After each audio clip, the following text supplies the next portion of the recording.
નમસ્કાર દોસ્તો, સ્વાગત છે આપ સર્વનું તમારી પોતાની YouTube channel ocean coaching classes પર। મિત્રો, ધોરણ 7ની જે નવી સ્વ અધ્યયન પોથી છે તે આવી ચૂકી છે અને આ સ્વ અધ્યયન પોથીમાં ભાગ 1માં જે સામાજિક વિજ્ઞાન વિષય આપણને આપેલો છે એ ધોરણ 7ના સામાજિક વિજ્ઞાન વિષયનો જે પાઠ 10 છે, પૃથ્વીની આંતરિક રચના અને ભૂમિ સ્વરૂપો, તેનું સંપૂર્ણ સોલ્યુશન એટલે કે બધા જ પ્રશ્નોના જવાબો આપણે આ વિડીયોની અંદર જોવાના છે। મિત્રો, અહીંયા તમે જોઈ શકો છો કે આ જે નવી સ્વ અધ્યયન પોથી આપણને આપેલી છે તેનો ભાગ 1 જે છે ધોરણ 7ની નવી સ્વ અધ્યયન પોથીનો ભાગ 1, તેમાં ગુજરાતી, હિન્દી, અંગ્રેજી, વિજ્ઞાન, સંસ્કૃત, ગણિત અને એસએસના બધા જ વિષયના એક બબ્બે પાઠ જે છે તે આપવામાં આવેલા છે। એ પછી ભાગ 2 આવશે, એમાં બાકીના પાઠ હશે, ત્યાર પછી ભાગ 3, એવી રીતે કન્ટિન્યુ ભાગ આવતા જશે। મિત્રો, આપણી આ ચેનલ ઉપર આ જે ધોરણ 7ની સ્વ અધ્યયન પોથી છે તેના બધા જ ભાગના બધા જ વિષયના તમામ પાઠના સંપૂર્ણ સોલ્યુશનના વિડીયો અને પીડીએફ મૂકવામાં આવનાર છે, જેના સોલ્યુશનની લિંક એટલે કે વિડીયો અને પીડીએફની લિંક તમને નીચે ડિસ્ક્રિપ્શન બોક્સની અંદર મળી જશે, તો જરૂરથી તેનો અભ્યાસ કરતા રહેજો। સાથે સાથે આપણા વોટ્સઅપ ગ્રુપમાં પણ જરૂરથી જોડાઈ જજો, જેથી કરીને આવનારા તમામ વિડીયો અને પીડીએફની લિંક તમને વોટ્સઅપ પર પ્રાપ્ત થતી રહે। મિત્રો, અહીંયા તમે જોઈ શકો છો, તમારા માટે ખાસ મહત્વની સૂચના અથવા તો ખાસ મહત્વની જાહેરાત છે કે આપણે આ ધોરણ 7ના સામાજિક વિજ્ઞાન વિષયના જે સ્વ અધ્યયન પોથીના સોલ્યુશન છે તે સોલ્યુશન આપણે ક્યાંથી બનાવીએ છીએ, તો ધોરણ 7ની જે સામાજિક વિજ્ઞાન વિષયની નવનીત છે તેમાંથી દરેક પ્રશ્નોના જવાબો આપણને ખૂબ જ સરળતાથી મળી રહે છે। મિત્રો, એટલા માટે જ આ જે નવનીત છે સામાજિક વિજ્ઞાન વિષયની હોય કે ધોરણ 7ના બધા જ વિષયની જે નવનીતો છે એ દરેક વિદ્યાર્થીઓ, શિક્ષકો અને વાલીઓની પહેલી પસંદ છે। જો તમે પણ આ સામાજિક વિજ્ઞાન વિષયની નવનીત મેળવવા ઈચ્છતા હોય, એ પણ ફ્રી ડિલિવરી સાથે મેળવવા ઈચ્છતા હોય, તો અહીંયા તમને નંબર આપવામાં આવેલો છે, અથવા તો આ વિડીયોના ડિસ્ક્રિપ્શન બોક્સની અંદર તમને લિંક આપેલી છે નવનીત વેબસાઇટની, તો ત્યાં જઈ અને ત્યાંથી પણ તમે આ જે નવનીત છે તે મંગાવી શકો છો, જે તમારા અભ્યાસમાં તમને ખૂબ ઉપયોગી સાબિત થવાની છે, તમારા પરીક્ષાલક્ષી તૈયારી માટે પણ તમને ખૂબ ઉપયોગી સાબિત થવાની છે। તો દરેક વિદ્યાર્થીઓએ આ ધોરણ 7ની અને ધોરણ 7ની જ નહીં પરંતુ ધોરણ 3થી લઈ અને 12 સુધીના બધા જ વિષયોની નવનીત જે છે તે આ લિંક ઉપર ક્લિક કરી અને તમે મંગાવી શકો છો। તો દરેક વિદ્યાર્થીઓએ અવશ્ય મંગાવી લેવી, અથવા તો અહીંયા નંબર પણ તમને આપેલો છે, નંબર ઉપર તમે કોન્ટેક્ટ કરી અને સંપર્ક કરી અને એ પણ મંગાવી શકો છો। ત્યાર પછી છે આપણે શરૂ કરીએ આ પાઠ નંબર 10, પૃથ્વીની આંતરિક રચના અને ભૂમિ સ્વરૂપો। તો અહીંયા તમે જોઈ શકો છો કે સર્વપ્રથમ આપણને અધ્યયન નિષ્પત્તિ અને શૈક્ષણિક મુદ્દાઓ આપેલા છે, અને ત્યાર પછી છે પ્રશ્ન નંબર 1, નીચે આપેલા દરેક પ્રશ્નના ઉત્તર માટે આપેલા વિકલ્પોમાંથી સાચો વિકલ્પ શોધીને બોક્સમાં લખો। એમાં પહેલો સવાલ, નીચેનામાંથી કયું વિધાન જળકૃત ખડકોને લાગુ પડતું નથી?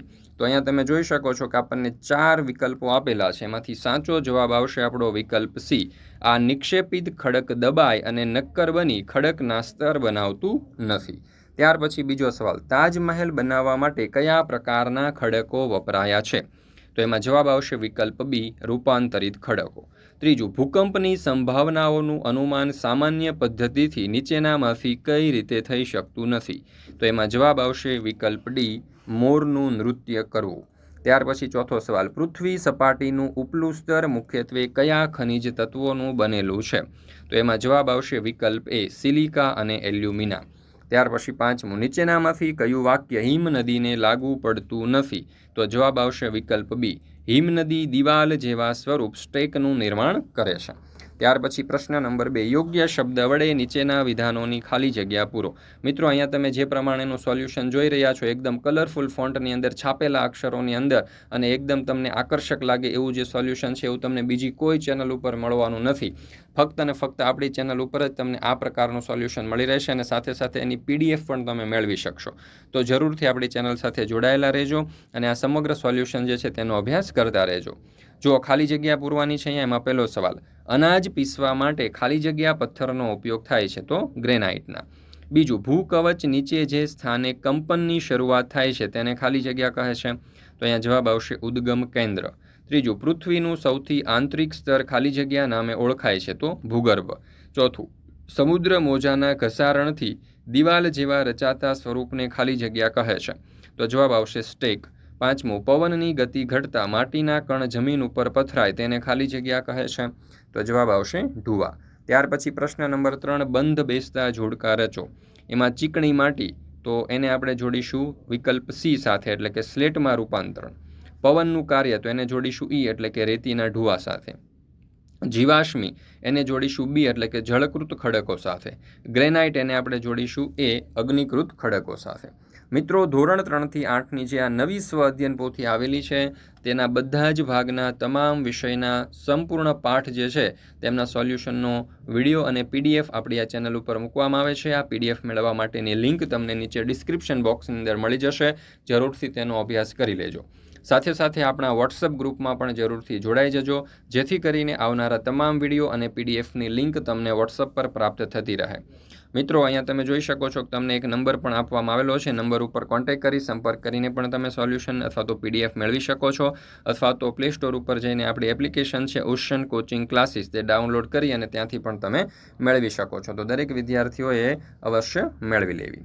ત્યાર પછી છે પ્રશ્ન નંબર 4. નીચે આપેલા ચિત્ર જોઈ બનેલા ભૂમિ સ્વરૂપોના નામ લખો અને તે ઘસારણ અથવા તો નિક્ષેપણ કે ઘસારણ અને નિક્ષેપણ બંનેથી બનેલ છે તે જણાવો. તો જો ચિત્ર સર્વપ્રથમ આપણને આપેલું છે. આ ચિત્ર જે છે તે બારખન અથવા તો ઢુવાનું છે. લાક્ષણિક નામ તેનું બારખન છે. ઘસારણ અને નિક્ષેપણ, તો એ ઘસારણ અને નિક્ષેપણથી થશે. ચાલો, ત્યાર પછી બીજું ચિત્ર જે છે એ કુદરતી તટબંધ છે અને એ નિક્ષેપણથી બનતું હોય છે. ત્યાર પછી છે નળાકાર સરોવર. અહીંયા તમે જે આકૃતિ જુઓ છો તે નળાકાર સરોવરની છે અને તે પણ નિક્ષેપણ દ્વારા બને છે. ત્યાર પછી જોઈએ પ્રશ્ન નંબર 5. નીચે આપેલા નદીના કાર્યો આડાઅવળા થઈ ગયા છે, તેને પ્રક્રિયા નિર્માણના ક્રમમાં ગોઠવો. ચાલો, તો અહીંયા તમે સર્વપ્રથમ જોશો ને તો જળપ્રપાત કે જળધોધની રચના એ 1 નંબર ઉપર આવશે. ત્યાર પછી સર્પાકાર વહન માર્ગ પર નદીનું વહેવું એ 2 નંબર ઉપર આવશે. પૂરના મેદાનનું નિર્માણ એ 3 નંબર ઉપર આવશે. કુદરતી તટબંધની રચના એ 4 નંબર ઉપર આવશે અને મુખ ત્રિકોણ કે ડેલ્ટાનું નિર્માણ એ 5 નંબર ઉપર. ત્યાર પછી પ્રશ્ન નંબર 6. નીચે આપેલી આકૃતિ ઓળખી તેનું યોગ્ય નામ નિર્દેશન કરો. તો આ આકૃતિ જે છે તે જળપ્રપાતની છે. બીજી આકૃતિ તમે આ જોઈ શકો છો તે જ્વાળામુખીની છે અને ત્રીજી આકૃતિ જે છે તે આપણને ખડક ચક્ર દર્શાવે છે. ચાલો, ત્યાર પછી પ્રશ્ન નંબર 7. નીચે આપેલા પારિભાષિક શબ્દોની સમજૂતી આપો. એમાં પેલું ભૂકવચ. તો પૃથ્વી સપાટીના સૌથી ઉપલા સ્તરને ભૂકવચ કહે છે, તે સૌથી પાતળું છે. બીજું છે અગ્નિકૃત ખડકો. તો જ્વાળામુખીના વિસ્ફોટ વખતે પૃથ્વીના પેટાળમાં રહેલ મેઘમાં આંતરિક ભાગમાંથી નીકળીને પૃથ્વીની સપાટી પર પથરાય છે. આ મેઘમાં ઠંડો પડતા જે ખડકો બને છે તેને અગ્નિકૃત ખડકો કહે છે. ત્યાર પછી ત્રીજું છે ખડક ચક્ર. તો ગરમ પ્રવાહી મેઘમાં ઠંડો બનીને નક્કર થઈ જતા અગ્નિકૃત ખડક બને છે. અગ્નિકૃત ખડક નાના નાના ટુકડાઓ રૂપે એક સ્થળેથી બીજા સ્થળે સ્થળાંતરિત થઈ જળકૃત કે પ્રસ્તર ખડક બનાવે છે. ઊંચા તાપમાન અને અતિશય દબાણને લીધે અગ્નિકૃત ખડક જળકૃત કે પ્રસ્તર ખડક પીગળીને ફરીથી ગરમ પ્રવાહી મેઘમાં બની જાય છે. આ પ્રક્રિયાને ખડક કહે છે. ત્યાર પછી ચોથું જળપ્રપાત અથવા તો જળધોધ. તો નદીનું પાણી તેના માર્ગમાં કોઈ નક્કર ખડક પરથી સીધી ઢોળાવવાળી ખીણમાં કે નીચાણવાળી ભૂમિ ઉપર વેગ સાથે પછડાય તો તેને જળધોધ કહે છે. જળધોધની ઊંચાઈ અને વેગની તીવ્રતા ખૂબ વધુ હોય તો તેને જળપ્રપાત કહેવાય. ત્યાર પછી પાંચમું છે ઢુવા અથવા તો બારખન. રણ પ્રદેશમાં પવન તેના વેગ સાથે રેતીને એક જગ્યાએથી બીજી જગ્યાએ લઈ જાય છે. જ્યારે પવનનો વેગ મંદ પડે છે ત્યારે ઉડીને આવેલી રેતી જમીન સપાટીના કોઈ ભાગ ઉપર જમા થતાં રેતીની ટેકરીઓ બને છે, તેને રેતીના ઢુવા કહે છે. ત્યાર પછી પ્રશ્ન નંબર 8. નીચેના વિધાનો માટે કારણો આપો. એમાં પહેલું, આપણે પૃથ્વીના કેન્દ્રમાં જઈ શકતા નથી. જવાબ આવશે કારણ કે પૃથ્વીના કેન્દ્રમાં ભૂગર્ભ છે. ત્યાં તાપમાન, દબાણ અને પદાર્થની ઘનતા ખૂબ જ વધારે હોવાથી ત્યાં ગરમી હોય છે અને વાતાવરણ હોતું નથી. આથી મનુષ્ય પૃથ્વીના કેન્દ્રમાં જઈ શકતો નથી. ત્યાર પછી બીજો સવાલ, ચૂનાના પથ્થર આરસ પહાણમાં ફેરવાઈ જાય છે. તો જવાબ આવશે કે જમીનની અંદર રહેલ ચૂનાનો પથ્થર અગ્નિકૃત સ્વરૂપે રહેલો હોય છે. પૃથ્વીની અંદર રહેલા ઊંચા તાપમાન અને અતિશય દબાણના કારણે રૂપાંતરિત ખડકમાં ફેરવાઈ જાય છે અને તે ચૂનાના પથ્થર આરસ પહાણમાં ફેરવાય છે. ત્યાર પછી ત્રીજો સવાલ, રણમાં ભૂછત્ર પ્રકારના ખડકો જોવા મળે છે. તો રણમાં પવન એ ઘસારણ અને નિક્ષેપણનું મુખ્ય પરિબળ છે. પવન ખડકોના ઉપરના ભાગની સરખામણીએ નીચલા ભાગને સરળતાથી ઘસે છે. આથી ખડકોનો આધાર સાંકડો અને મથાળું મોટું રહે તેથી રણમાં ભૂસ્તર પ્રકારના ખડકો જોવા મળે છે.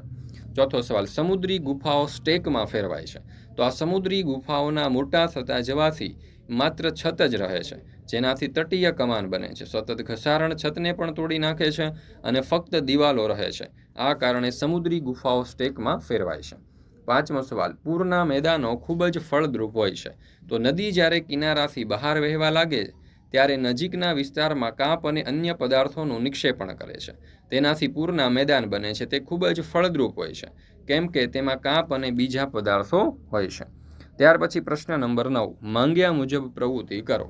અહીંયા આપણને કહ્યું છે કે તમારા ઘરમાં ઉપયોગમાં લેવામાં આવતી વસ્તુઓ બનાવવામાં તે ખનિજનો ઉપયોગ કરવામાં આવ્યો હોય તેના ચિત્ર દોરી કે ચોંટાડી અને ખનિજના નામ લખો. તો અહીંયા તમે જોઈ શકો છો કે સોનું, એલ્યુમિનિયમ, તાંબુ, લોખંડ વગેરે જેવી વસ્તુઓ આપણને આપેલી છે. એમના ચિત્ર પણ આપણે અહીંયા ચોંટાડેલા છે, તમે જોઈ શકો છો.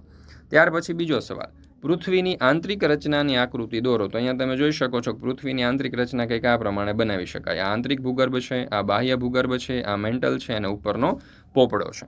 ત્યાર પછી ત્રીજું, કોઈ પણ એક ભૂમિ સ્વરૂપની આકૃતિ દોરો. તો અહીંયા તમે જોઈ શકો છો કે આપણે આકૃતિ ઢુવા અથવા તો બારખંડ જે છે તેની દર્શાવી છે.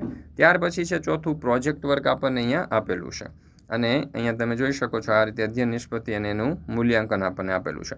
મિત્રો, તો આ આ જે સામાજિક વિજ્ઞાન વિષય જે છે એની જે સ્વ અધ્યયન પોથીનો જે પાઠ 2 છે તે આપણે અહીંયા પૂર્ણ કરીએ છીએ. ફરી મળીશું આપણે પાઠ 3ના સંપૂર્ણ સોલ્યુશન સાથે.